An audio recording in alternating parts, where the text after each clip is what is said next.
So guys ఈరోజు అయితే 28 and December last Sunday. So మనకి నియర్ బై ఇక కల్వ టెంపుల్ దగ్గర ఉందన్నమాట. దాన్ని విజిట్ చేయడానికి అయితే కల్వ టెంపుల్కి వచ్చాం. సో ఈరోజు అయితే చాలా క్రౌడ్ అయితే చాలా ఎక్కువగా ఉంది.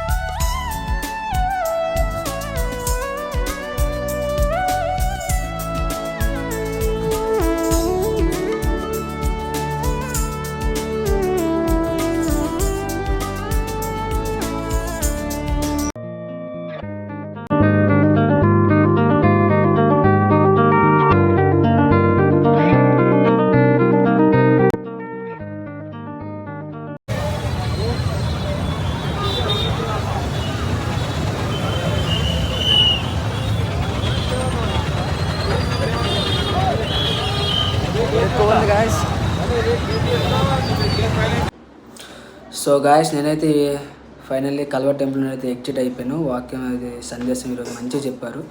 నేనైతే వీడియో తీసినా కదా నువ్వు వాక్యం వినట్లేదని మీరు అనుకోవచ్చు. ఈరోజు ఏ వాక్యం చెప్పారు, ఏ వాక్యం విషయం మీద చెప్పారు అనేది మీకు చెప్తాను. ఏ విషయం మీద ఎక్కువ చెప్పారంటే తల్లిదండ్రులు పిల్లల పట్ల ఎలా ఉండాలి, పిల్లలు ఎలా తల్లిదండ్రుల పట్ల ఎలా ఉండాలి, అదేవిధంగా మనం ఏదైనా పని చేస్తున్నామంటే అక్కడ ఆ యజమానులు మనకి ఇప్పుడు పని చేయిస్తుంటారు కదా, ఆ యజమానుల పట్ల ఎలా ఉండాలి, ప్రతి ఒక్కటి పిన్ టు పిన్ అయితే మనకి ఒక ఎఫ్ఎస్సి గ్రంథంలో అయితే పౌలు గారు మనకైతే ఎఫ్ఎస్సి గ్రంథంలో 6వ అధ్యాయము 1 నుండి 9 వచనం వరకు అయితే మొత్తం అదే ఉంటుంది. మీరు వాళ్ళు ఖాళీగా ఉన్న సమయంలో అయితే అనవసరంగా రీల్స్ చూసి సమయం వేస్ట్ చేసుకోకుండా ఆ వాక్యాన్ని కొద్దిగా ధ్యానించుకోండి. దానిలో కొన్ని ఇంపార్టెంట్ విషయాలు మీకు సంబంధించిన విషయాలు నేను మీకు వివరిస్తాను. దానిలో వచ్చేసి పిల్లలారా ప్రభువునందు మీ తల్లిదండ్రులకు విధేయులై యుండుడి.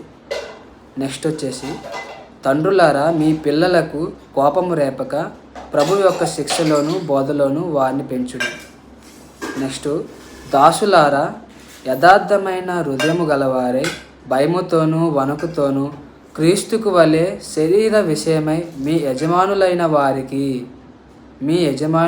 వారికి విధేయులై యుండుడి. అంటే యజమానులు కూడా కొంతమంది దొరికింది కదా మన కింద పనిచేస్తున్నారు కదా, వాడి మీద ఏదైనా చెప్పేసి వాడికి ఏవైనా చెప్పించేసి ఇంకా చాలా పనులు ఎక్కువ చెప్తుంటారు. అనవసరంగా వాడిని ఏరా పోరా అని కూడా అంటుంటారు, కొంతమంది తిడుతుంటారు. అలాంటి వారి కోసం కూడా వాక్యం ఉందండి. ఆ వాక్యం మీకు చెప్తాను. యజమానులారా మీకును వారికిని యజమానుడైన వాడు పరలోకమందున్నాడనియు ఆయనకు పక్షపాతము లేదనియు ఎరిగిన వారై వారిని బెదిరించుట మాని ఆ ప్రకారమే వారి ఎడల ప్రవర్తించుడి. ఇదండి ఈ వాక్యం. ఈ వాక్యం మీకు నచ్చినట్లయితే, ఈ వీడియో మీకు నచ్చినట్లయితే మీ ఫ్రెండ్స్ అండ్ ఫ్యామిలీకి షేర్ చేయండి. అదేవిధంగా సబ్స్క్రైబ్ చేసుకోండి. Thank you for watching.